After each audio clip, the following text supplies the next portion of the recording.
Ups. Ups.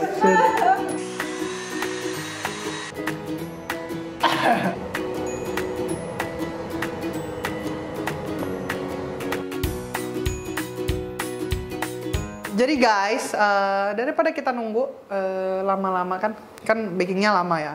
Mending kita ngobrol-ngobrol sama mamaku. Udah banyak banget pertanyaan yang masuk ke aku untuk ditanyain ke mama. Menarik lagi pertanyaannya guys. Kita mulai dulu dari yang enteng-enteng kali ya. Yang enteng-enteng dulu.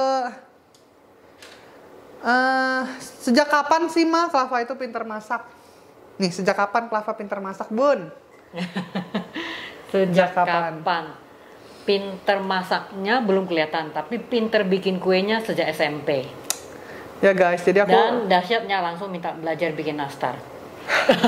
Pas itu ya aku suka iseng-iseng, makanya aku ada mesin cupcakes. Nah itu tuh mesin pertama kali banget, ingat gak sih? Pas Wani ulang tahun, pas Wani ulang tahun, aku tuh minta beliinnya mesin itu. Padahal kayak mungkin kalau anak-anak lain mintanya apa gitu. Iya. Kalau aku mintanya alat-alat baking. Setelah minta itu, mesin itu minta oven ya nggak sih? Minta oven, terus lama-lama naik lagi ke mixer, terus upgrade lagi oven jadi makin gede. Awalnya cuma oven tangkring, terus oven makin gede, gitu deh guys ceritanya. Terus nih, mamanya umur berapa? Kenapa kayak kakak beradik? Wow. Kayak kakak beradik guys, emang kita mirip? Emang kita mirip? Mirip dong ya, sama anak ya. Gimana? Mama umur berapa? Tahun... Mau jawab gak ya mama? Mau jawab gak ya? Tahun 21 ini, 2021 berarti 49. Sebentar lagi mamaku ulang tahun guys. Nih ada yang nanya lagi nih, Clava anaknya manja nggak? Manja. Masa sih? Iya. Gahar-gahar ya kelihatannya ya, padahal manja. Tergantung manjanya apa dulu, ya nggak sih? Nggak, bukan manja yang Kolokan nempel gitu. Nempel sama orang tua tuh bukan, tapi aku lebih yang kayak apa ya? Suka deket-deket mama gitu, suka nempel-nempel. Makanya pas karantina tuh juga sering banget teleponan kalau misalnya dapat HP, ya hal yang dilakuin selain belajar ya telepon video call mama gitu, ngobrol sama mama. Mama, ada yang nanya. Kalau Clava udah punya pacar belum? Udah punya belum ya? Mau dijawab nggak ya? Ayo, udah punya atau belum? Gimana? Udah belum ya?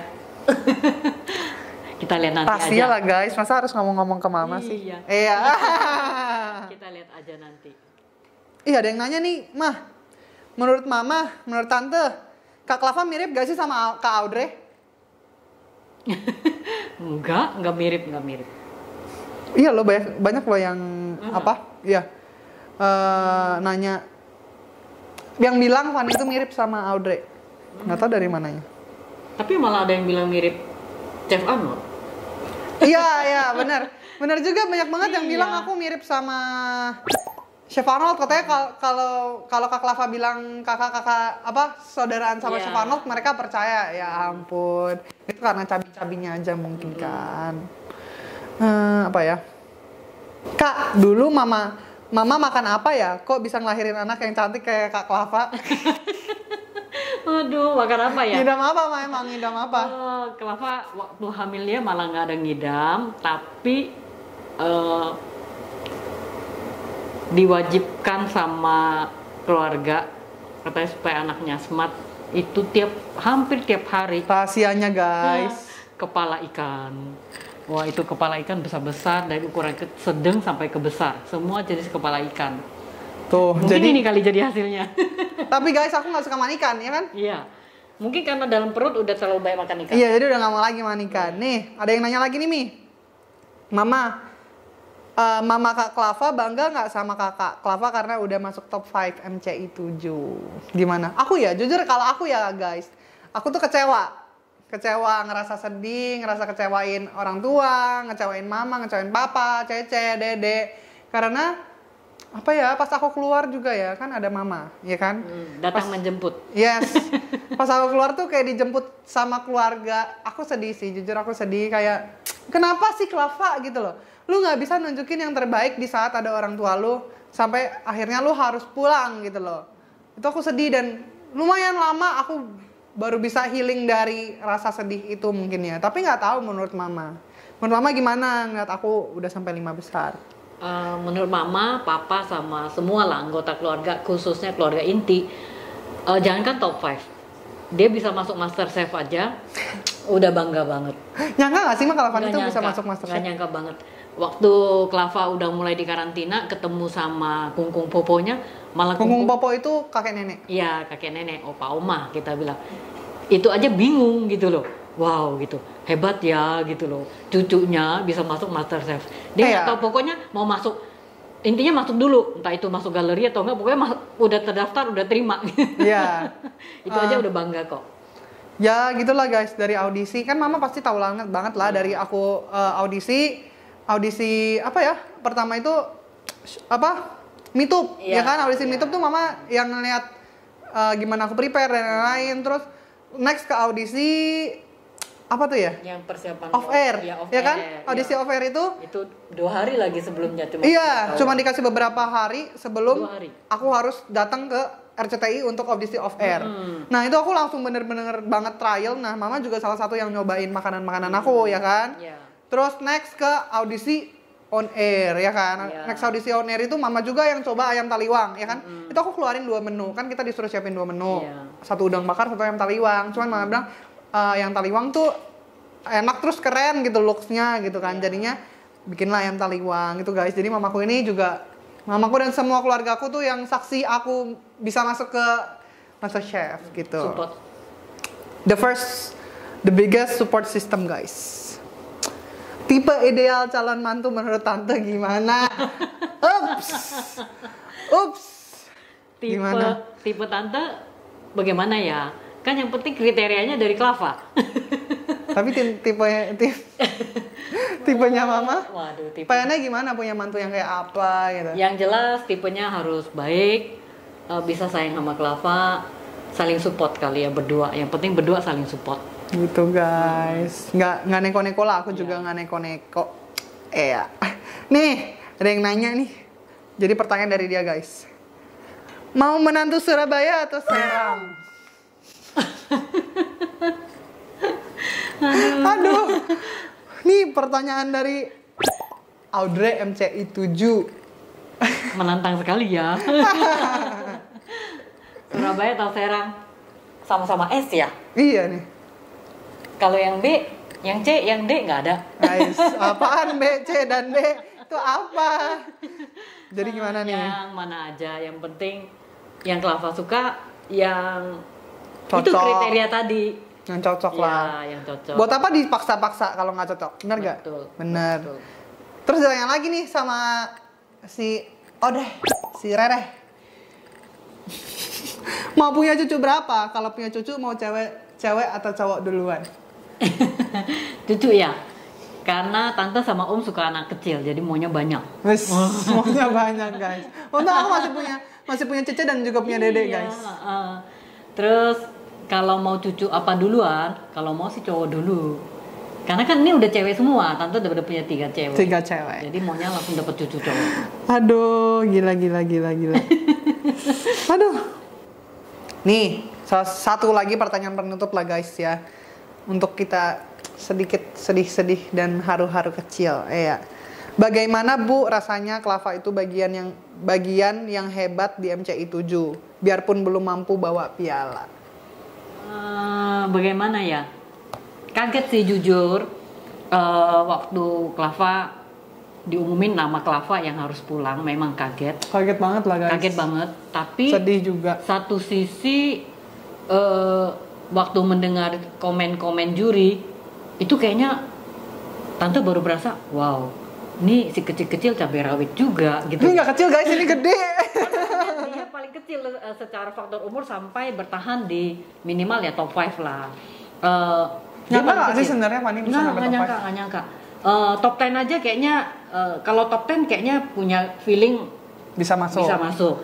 Tapi waktu top 7 ya waktu. Jadi top 7 aku sempat ngedrop. Ya kayaknya ya sudahlah. Jadi itu sempat kita ada libur gitu guys sebelum syuting top 7. Iya. Dan itu aku sempat ngedrop banget, nggak mau keluar kamar. Nggak tahu kenapa guys, aku ngedrop aja gitu loh. Bener-bener Karena kayak dia merasa kangen kesepian. rumah. Ya. Ah. Aduh kan mau nangis nih, nggak boleh. Nggak boleh. kesepian. Terus bener-bener dia merasa udah mentok. Aku kangen kangen rumah Capek, gitu ya. capek, mau pulang gitu. Kayak apa ya? Kayaknya juga sempat dengar Audrey ngomong di mana gitu. Kalau dia tuh juga pasti sempat capek gitu. Semua sih ternyata waktu kita mami-mami ngumpul, anak-anaknya waktu di masa liburan itu semua telepon ngomong ke orang tua juga begitu, udah capek. Kalau mau pulang ya sudah gitu loh. Semua juga udah ikhlas mau pulang. Tapi memang satu kebanggaan yang ternyata selama ini tante sama om sama Sedih, guys. semua melihat Kelapa biasa-biasa aja tuh di rumah, nggak ada sesuatu yang bagaimana sehingga sampai juri bilang kamu yang kecil tapi bisa mengintimidasi banyak orang. Itu kan ya pulang-pulang kita pikir wow gitu loh. Ini benar-benar si kecil cabai rawit namanya. Nah, itu juga merupakan satu kebanggaan kalau buat tante sama om sama keluarga, bahkan keluarga besar, itu satu penghiburan yang luar biasa. Mama juga mengeluarkan tangisan kecil nih. Karena bukan tangisan apa, bangga. Haru. Nah, haru bangga karena sejauh ini memang kalau kita acara kumpul keluarga besar itu Kelava memang suka banget masak, dan apapun yang dia keluarkan dalam masakan dalam acara kumpul keluarga besar itu selalu mendapat pujian yang luar biasa, enaknya dibandingin yang lain gitu loh. Jadi tapi kita nggak nyangka bahwa di kompetisi yang sebesar ini diem-diem dia juga bisa mengintimidasi orang. Nah itu yang membuat kita terharu, bangga, dan mikir-mikir wow ini bener-bener intinya hanya satu, cabai rawit. Ya gitulah guys. Iya. Jadi sebenarnya kalau diceritain ya guys, ini kita sedikit cerita lah, nggak tahu kepanjangan atau enggak. Semoga kalian nggak bosan dengernya. Jadi mungkin yang kalian lihat di TV gitu ya, kita tuh senang banget gitu. Kita senang-senang terus, kita ambisi terus. Apalagi aku terlihatnya seperti berambisi terus, terus mau maju, terus mau menang, terus mau jadi yang terdepan di setiap tantangan gitu ya. Selalu pengen jadi pemenang. Tapi di balik itu sebenarnya ada rasa capeknya tuh ada gitu loh. Capek banget yang sampai aku tuh telepon keluarga gitu. Telepon keluarga, "Ma, aku mau pulang" gitu loh. Mau pulang udah capek gitu. Ya nggak sih? Iya. Karena nggak tahu kenapa, bukan cuma capek otak kita harus belajar, tapi mental pun capek jujur. Karena posisi kan Kelapa waktu itu juga lagi persiapan mau ujian, mau skripsi. Jadi tante bilangnya sudah kalau mau pulang aja. Karena bisa ngerasain beratnya dia, harus apa-apa timingnya itu tepat pada saat lagi puncak-puncaknya, ibarat pendakiannya lagi mau tinggi, lagi mau nanjak, butuh stamina full, malah dia harus berpapasan dengan ujian dan persiapan skripsi dan persiapan sidang ya. Iya, ya gitulah, banyak lah. Iya, banyak sekali persiapan yang dia juga suka cerita. Kalau waktu ada jeda libur itu, tante hanya bisa berdoa supaya dia kuat. Ngerasain sih, makanya waktu dia pulang Topep, tante seneng-seneng aja. Sebenarnya ya guys, bukannya aku mau menjatuhkan diri gitu saat itu ya, saat top 7 gitu. Mulai dari top 7 tuh bukan yang mau menjatuhkan diri, tapi lebih yang udah nothing tulus gitu loh. Karena kayak ngerasa, perjalanan udah lumayan cukup jauh. Aku pun udah ngerasa capek, banyak yang harus aku lakukan gitu. Banyak yang ketinggalan, banyak banget yang ketinggalan. Iya, dia hanya ngomong gitu, aduh mama aku banyak sekali yang harus aku kejar. Karena aku nggak mau juga karena aku harus selesai kuliah tahun ini dia bilang. Iya, aku nggak mau juga karena Master Chef aku harus mundur kuliah gitu. Jadi pikiran dia kacau, malah. Nah itu yang pas Hamzah pulang itu loh. Iya, sampai pagi ya. Kamu cuma tidur berapa jam? Iya, katanya? Karena itu aku ngerjain yang pas tugas. Iya pas pressure test itu tuh aku harus ngerjain tugas, pulang syuting, langsung pinjam laptop karena kan keperluan untuk sekolah, jadi diizinin pinjam laptop, pinjam HP untuk ngerjain tugas gitu. Itu tuh sampai jam 2 atau jam 3 pagi gitu ya. Sampai jam 3, iya. Dia cerita sampai jam 3. Terus besoknya syuting jam 8 pagi. Iya. Dan itu pressure test. Sampai kayak apa ya, Jerry tuh sampai ngomong kayak, "Gila Klav, lu tuh pressure test double pressure gitu loh." Iya. Karena saat aku pressure test pun aku masih harus mikirin kuliah gitu loh. Skripsi dan hari itu tuh sidang pertama deh. Sidang pertama teman-temanku gitu loh. Jadi kayak takut gitu. Jadi kepecah. Jadi kenapa pas itu aku fokus hilang, pas pressure test yang tim kuning itu, ya karena itu salah satunya. Dan bayangin aja guys, habis kita challenge tim itu kan capek banget. Challenge tim itu capek banget karena kita harus persiapin banyak hal dan lain-lain, itu capek banget. Dan aku pulang harus lanjut bikin skripsi itu. Dan itu mama nggak tahu. Ya itulah, jadi kayak Tante nggak tahu, dikasih tahu sama dosen. Oh ya? Iya, dosen yang telepon. Dosen telepon mama? Iya, kasih tahu bahwa ada Klava yang akan ujian, tapi kita nggak mau kasih tahu ke Klava karena Klava masih di MasterChef. Oh ya? Karena kan waktu itu dia lagi di dalam kan lagi nggak pegang handphone. Tapi Tante tahu crowdednya dia di sana karena dosennya yang kasih tahu. Dia kasih tahu bahwa Klava harus mengejar ketinggalan ini. Banyak banget guys. Iya, ketinggalan ini dan persiapan UTS kalau nggak salah.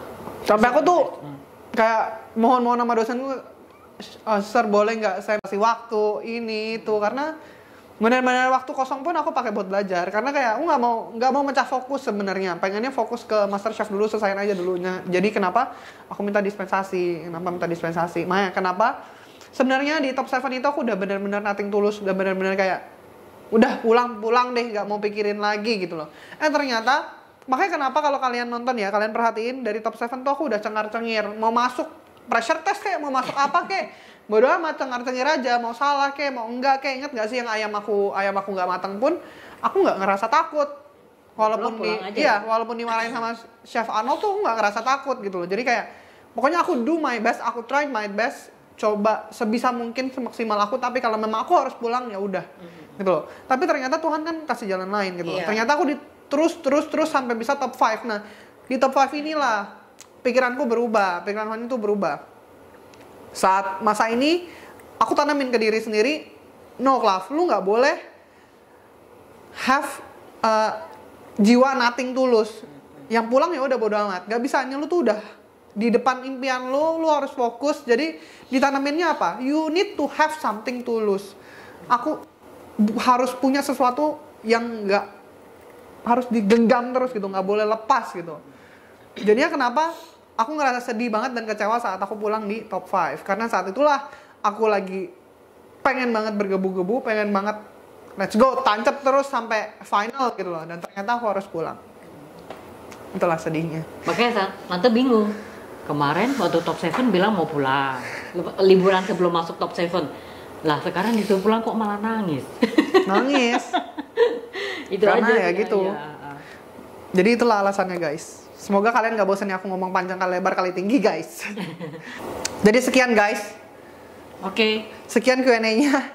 Jangan lama-lama nanti tambah mewek, tambah nangis. No, jangan guys. Udah, yang udah terjadi udah 2021, sekarang itu udah 2020 punya hal. Gak perlu diinget-inget lagi. Sekarang waktunya kita fokus ke depan. Ya gak? Mantap.